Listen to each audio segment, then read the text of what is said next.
Yeah, but you can look better with the pro skin. Okay. Yeah, I'll just put it right next to me.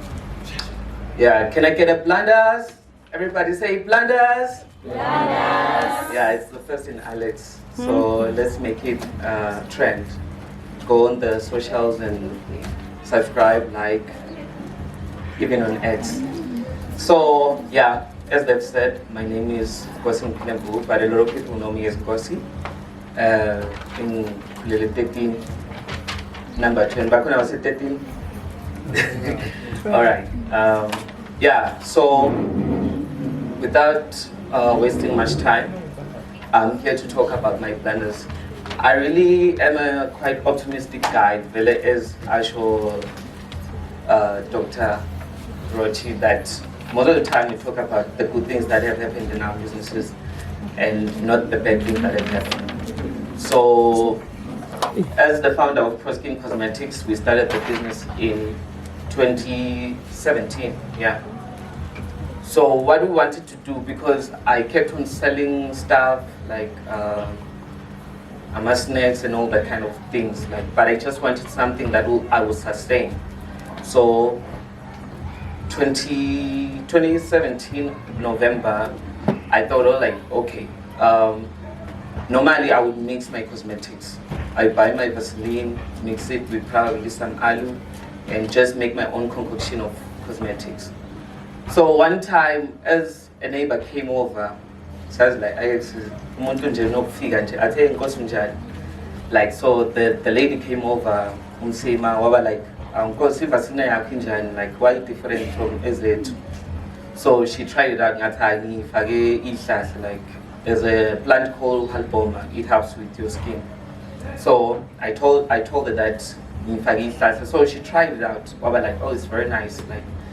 And so she would come over and scoop sometime, like, I was like, hey, young like, why you I said, okay, Wednesday. So that's how the business came about. So I then, as I look at about the product that is very good, I then thought, oh, probably we can turn it into a business. Because most of the time you think like, oh, I should get a job, whilst you have the answer in your home. So we then try to see how we can turn this into a business, how we can get more aloe, how we can get more petroleum, like, and try and mix all that stuff into a bigger scale. So fast forward, 2018 came about. Yeah, we tried selling, going door to door. Well, not on my phone, but when I have to do something, I have to do it, and I do it. Like, so we went about that. The business quite grew. I was learning also. When I'm going to places like this, people will tell me, will say, okay, you need to register a company, you need to go to CIPC, you need to go and do your tax clearance as SARS. You need to do all those things, and everything quite worked out well because I told myself that I need to do this thing. Okay, to cut the story short, then because the business was doing good, we got our first listing. Freedom actually called us pre-COVID in 2019 to say, we've seen your product, we've heard about you, and we want you to come and negotiate if you want your product in the shelves. So I went there, like, they from Benglele, like, I should do it, like, Benglele, like, so I went over, we negotiated. As much as they cut me down in terms of pricing, I had to reduce the price. Yeah, but in October of 2019, we made our first, we sent our first stock. And thank you so much, like, within 3 weeks, because we brought in 100 units, within 3 weeks we were sold out, and it was a good, like, achievement that we had gone through. Thank you. So, 2020, even as it lockdown, they would call me, bring stock, like, because we're part of, like, essential products. Like, everything seemed to quite work out well, like, but in a small scale, like, because we weren't there yet in terms of capacity. Then, now, we're in 2023, then 2022, because as you move around business, you get people, you join incubators, like, and they incubate you as a small business. So I happen to be part of the manufacturer incubators in ChemIn. So they incubate manufacturers. If you are in like cosmetics or skincare or hair care products. So I went there, they incubated me. I would sometimes go there and learn and manufacture cosmetics. And they sent me an email. The lady knows me. She sent me an email because here's an opportunity. They are looking for township businesses that are into manufacturing. There's a company called Family Tree, and they're looking to incubate because they've been talking about township industrialization, about the whole thing, Gauteng like township revitalization. So they said she told me that apply. She sent me the forms, and I was so excited. Like I went there and I applied. It was towards the end of 2020, like I think around November, around that time. So the program was supposed to start this year, the coming year, which is 2023. So I went there, then I applied. Everything quite went well. Then I got a email in March of 2023. Good day, Nkosingiphile. You've been selected for an interview for manufacturing businesses in the township. Can you tell us which dates you'll be free? So they sent me time slots. Then I said, okay, on Wednesday around 3 o'clock we can do the interview. So when they said it was going to be a Zoom meeting. There were 4 panel of judges and it was me, the 5th one. So I went there, I did the interview. They said you have to practice, give your all. So I went there, I sold my business, almost kind of like a pitch. So I sold my business, and then they told me, okay, we'll call you if you be interested. The program will run for a year, which means it starts this year in 2023 and beginning of 2023 till the end of 2023. I said, okay, yeah, I'll make time, I'll be there. So, yeah, I think 2 weeks after, because that was March, then in April, yeah, I remember it was April, they sent me an email. Like I just printed it out. Like, okay, it's dated the March of 2023, 8th of March. So they told me that congratulations, you've been selected to be part of one of the businesses that will be incubated. And then they explained everything. When they were explaining everything, they said you are going to get mentorship, free mentorship. You are going to get free piloting of your products. We are going to send your products at Pick and Pay. We are going to send your products with discount. All of that, and you get so excited. Okay, yeah, this is what's happening. And at the end of it all, you also going to get some funding. So okay, so they said we should come for some induction at Midrand Protea Hotel. Yeah, they said we should come to Protea Hotel for some induction so that they launch the whole thing and explain what we will go through for the year. So we went there, it was nice and exciting. So when we came there, they told us that out of 128 companies that had applied, we wanted only 20 companies, but we decided to have 25 companies just to accommodate others, and you are like the cream of the crop, like you are the best. So that was exciting news. Everybody was like, yeah, like out of all, because they look for businesses all over Gauteng townships, like, because it's a Gauteng program. Like you think of yourself, okay, just from Alex and now all over Gauteng, like, yeah, and they told us that, yeah, this is happening, like you are now in good hands, like we're going to take care of you. And they even brought us food. Just imagine hosting us in a hotel, like in Protea, like they served us like Boma, 7 colors and all that. Like we were so excited. It was okay, yeah, there's money here, like, and so time went by. They called us for a second meeting because that was induction. They called us for a second meeting. They said part of the MECs will be there. I think there's this other MEC, she was there, and they said Panyaza Lusufi will also be there as the premier to address us. And you see all these things that are happening is quite like, promising that you are in the right place. And we went a Midrand at a place called Cospace. At Cospace, you find normally Boma drip, there's other Galaxy Boy, like there's Udak, all these products that you like, okay, now you with the big boys, like you are in it, like this is happening. So they said, okay, you are going to be getting units, you pay 50% of the rent amount.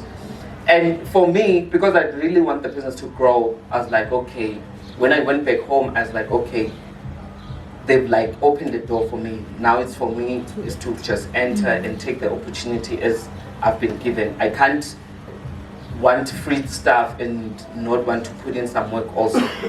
So the list was supposed to start in May, but for some delays, they said, okay, we'll start in June.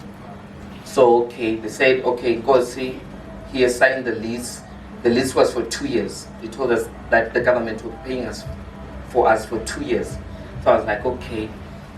Now, when you're in manufacturing, you have to have your own equipment, you have to have your own shelves and all of that. And into manufacturing, equipment costs, like, especially for me, like, you find that a mixer could cost like 70,000.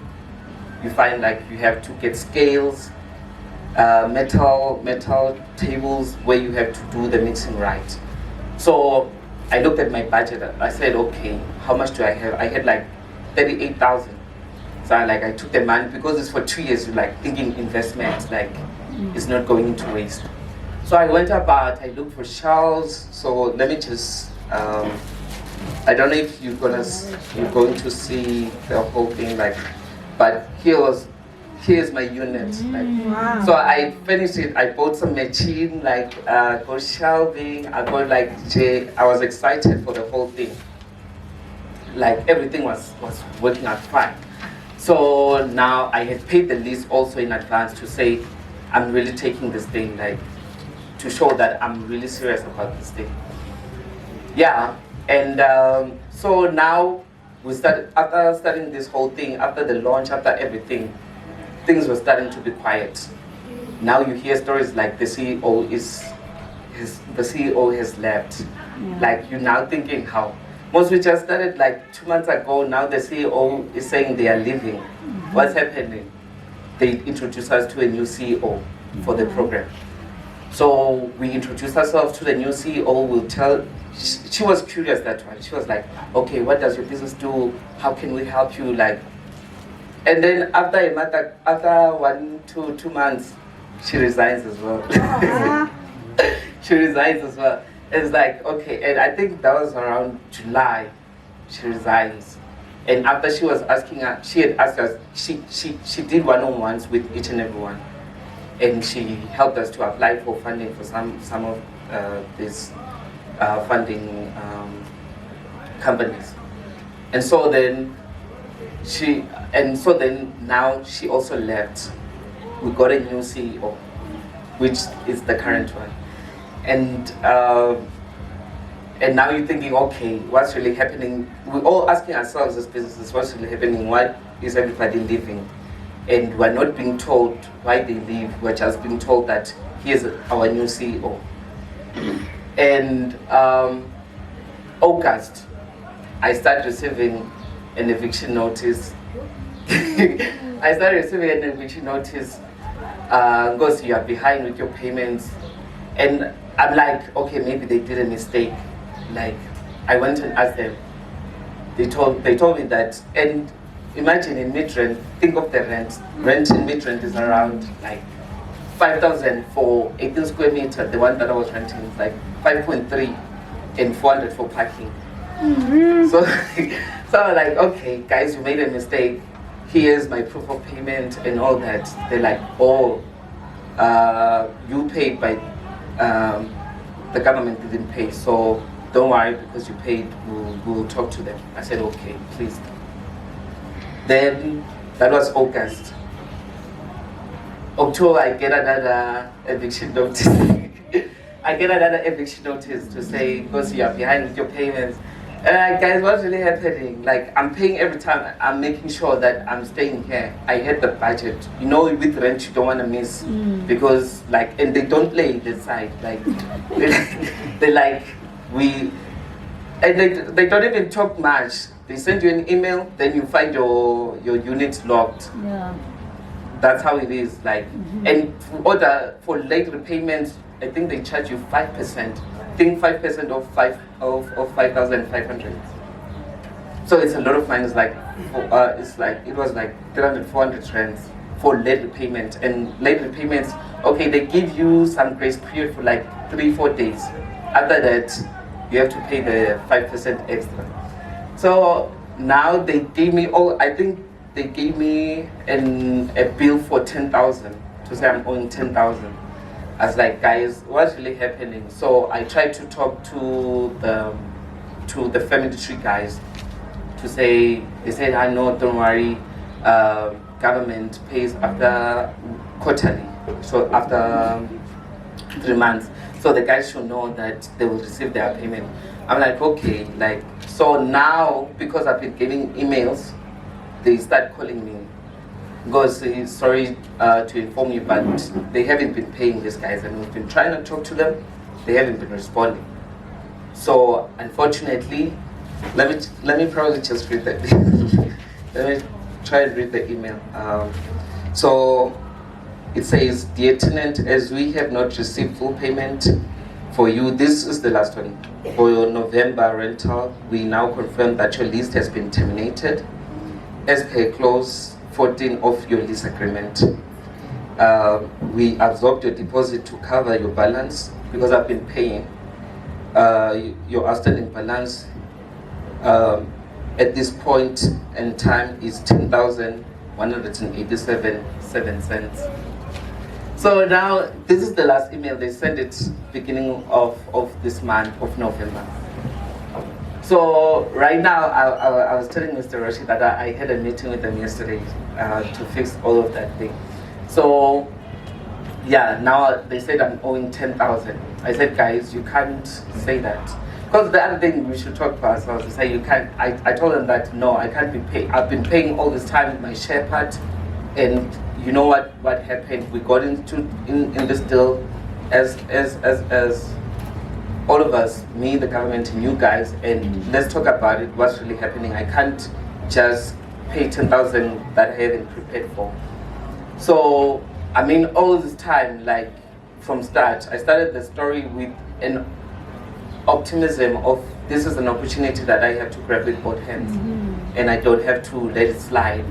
And to think that you were chosen from companies, from 128 companies, and you're like, one of the companies that they said, okay, we see potential for employment, for all of those things, for growth, and we want to incubate you. But now you find yourself getting into debt. Because the other thing, I was thinking, now I invested all of the 38,000 into buying equipment, into buying the shelves. Where am I going to take it? Because even if you check my where I stay, the room is very small. I can't put anything. Even one Chinese guy said, "Oh, you're living? How much you give me?" Like, so because part of the shells, I bought them for 7,000. He said, "Okay, let me give you 5,000 for the shells." And I was like, "Okay." Like, I didn't know how to answer him, but I was like, "Okay, we'll talk." Like, but I mean, it's real stuff. Like, this is really happening, and I was just thinking to myself that, looking back, I thought this was an opportunity and I gave it my all. And while I was like reflecting, well, I do blame myself probably for going all out, because sometimes you just don't think that something bad might happen. I mean, that's the other thing, that's the other reason we sign contracts. So that once it goes south, you know, you have to. So right now, I have to find a new space, but they said, okay, they will keep my stuff, and I will have to be paying like 2.5 for storage. But I don't have to. I won't be coming to use this thing. They will just store my things for 26.50 every month. So I was like, okay, I'll pay the money up until I find a new place, because you can't just go in to get a new lease just like that. Like, so that's what's happening. And but above everything, as I'm talking with other entrepreneurs, just explaining what I'm going through. Is like, okay, this happened. When you're in business, you like taking risks, and this kind of things, you can either win or things can go south. But at the end of it all, I mean, like, I met people while I was there, and as much as I'm in this blunder, I'm still working on fixing it. And I'm just hopeful that things will work out fine. As much as we're in December, we're going for December. Yes. And I think the other thing is, like, not every opportunity is for you. Like you might be called by Pick and Pay to say, come bring your products. You might be called by Discount, but once it goes south, even those guys will tell you that you have to pay. They will pay you within 90 days. Sometimes once you don't provide up until that 90 days, they cancel the contract and you don't get your money back.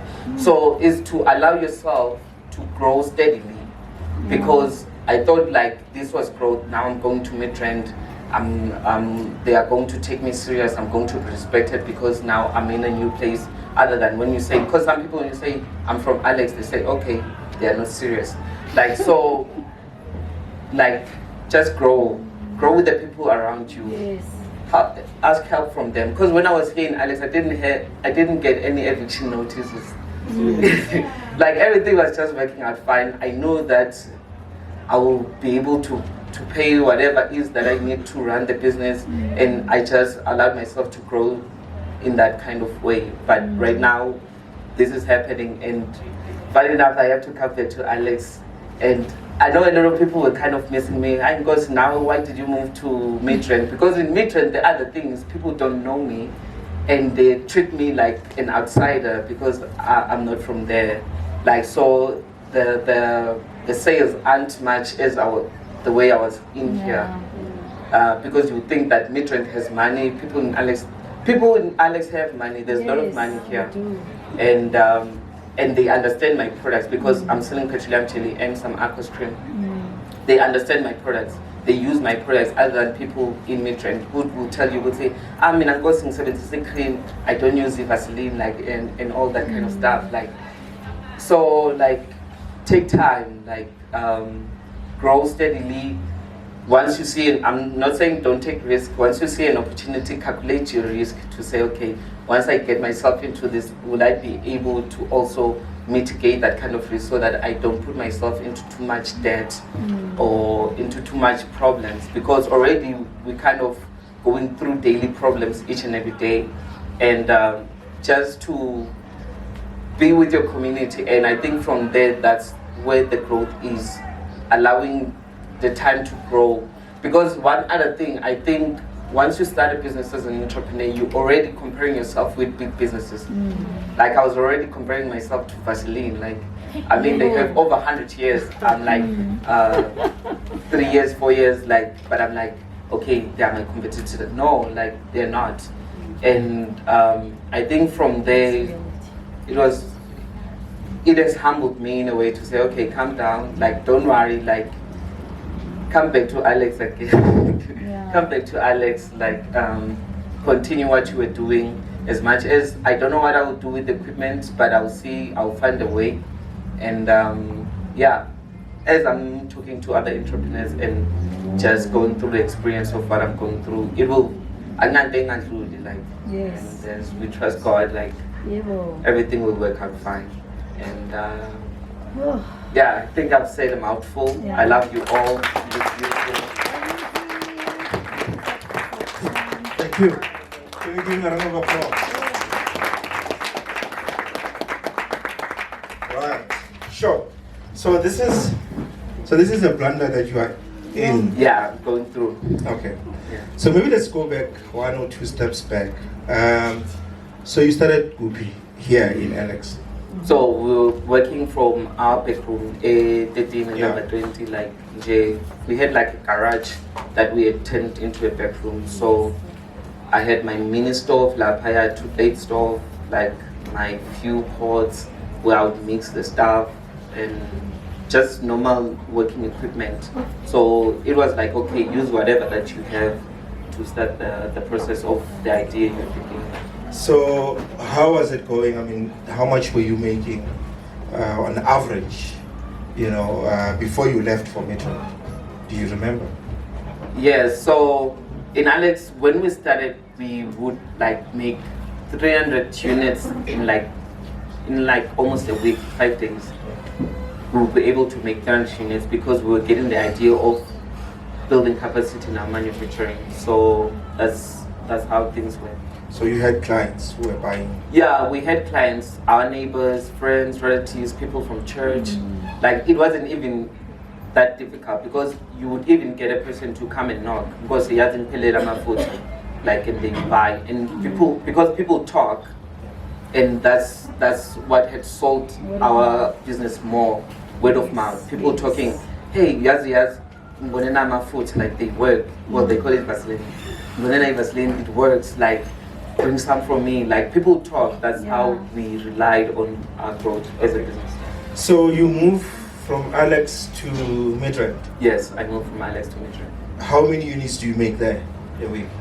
So, considering the fact that we have been efficient for over the years, we've seen what will work for our efficiency. Right now, I can make like 600, 700 units in a day. So how many were you selling? So in terms of sales, I will, before then we would sell like 700 units in a month, considering all the shops. But when we went to Alex, we like to Midrand.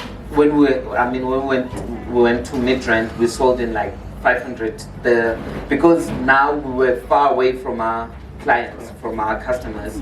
We sold like 500 because the other thing is I would employ interns once, but because there's incurred costs also being in Midrand, traveling cost also, like it was a lot to handle. Was the food there expensive? Exactly. Exactly. You can't get it. Got I think it cost like the smallest 35 rands. Yeah. That's And like Alex?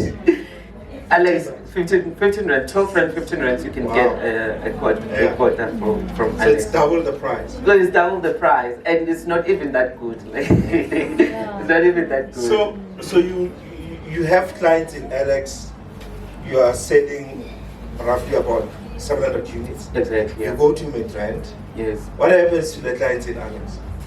So now there was inefficiency in the, like I would, if I'm able to deliver to you in Alex, that will be that day that I'm able to deliver to you. But most of the time I'll be able, like I'll be like, oh, I'll ask someone to come over. I had so many stories. Yeah. Because now, because the other thing, I think the money that I had to buy a car, because when you're running a business, you need a car. It's not a want. With the money that I was planning to buy a car, I was saving for a car. I had to buy the equipment, and I was telling myself that no, a car will wait. But now I even needed more of a car, and everything seemed to be everywhere. I couldn't get the balance. So you see the email eviction. Have you ever received an eviction notice before? Nah, it was my first time. Okay. As I was here in Alex, even one time did I receive an eviction notice. People giving me days to say, if you don't pay within this time, we are going to lock your unit and all that stuff. It was only in Midrand that I encountered such. So where's the family tree now in all this thing as you guys are experiencing? And I assume the other 20 or so are also experiencing the same thing. Well, I think in my case, because part of what when I planned to say, okay, this is what's going to happen if it stays the way it stays. But a lot of businesses were luckily I had people from Alex because they still bought the product. So I had some income coming in. But for other businesses, you had people who were in manicure, pedicure, and they also spent a lot of money to do all that kind of stuff. And now you're seeing one by one getting evicted, getting evicted. And even one lady asked, because I also don't have a place to store my things, can I put them in a unit because you're still there? So 3 people were evicted behind, in front of me, like seeing that this is happening. People are evicted from Midrand. So you saw people being. Yeah, I Kicked saw out. them like kicked out. Like So you were next. Yeah, now they're coming for me, and I was like all the time because government was never say no. They were like, no, don't worry, we'll sort it. Like continue to stay there. Like everything will work out. Like fine. I was like okay, like when you trust, like and you don't want to be negative, but yeah, right now because this is a termination, it's not like and kind of an eviction. This is like you're completely out. Sure. Yeah. So what's plan B now? You're going back? So our meeting yesterday was to like, okay, guys, I don't have a place to move. They said by the end of November you're supposed to vacate the place. I said I don't have a place to put the staff. Like let's try and negotiate. Once I find a place, let me buy myself some time to get a proper place so that I know that when I move, I move to a right place. Because my equipment is still fresh and I don't want to now find it that I'm giving it away or something else is happening that I can plan for. Nkosi, yeah, it's a difficult situation. Yeah. But I know, as your name says, God is with you, Yeah. and we want to wish you all the best, man. And hopefully this thing will be sorted out. Yeah. Can we give him a round of applause, please? All right. So for the sake of time,